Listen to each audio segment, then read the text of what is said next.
Hello. ഇന്ന് ഞാൻ വന്നിരിക്കുന്നത് നമ്മുടെ അരസാബോയ് പ്ലാന്റിനെ പരിചയപ്പെടുത്താൻ വേണ്ടിയിട്ടാണ്.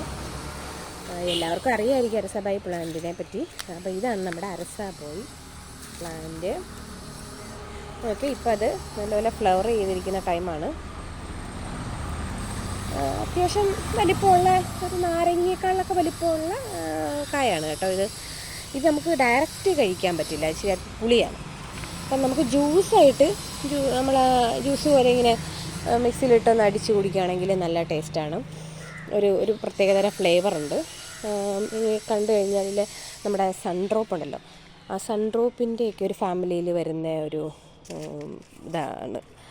ആ ഒരു ഷേപ്പും കുറച്ച് ആ ഒരു യെല്ലോയിഷ് കളറും അതിൻ്റെ ഫ്രൂട്ട് കാണാനും നല്ല ഭംഗിയാണ് കാണാനും. അത് അത്യാവശ്യം ഫ്ലവറുണ്ട്.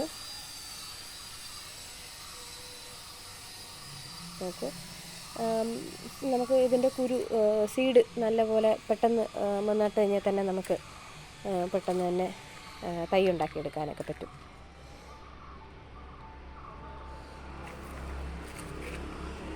അപ്പം ബായ്, പുതിയൊരു വീഡിയോയിൽ കാണുന്നത് വരെ.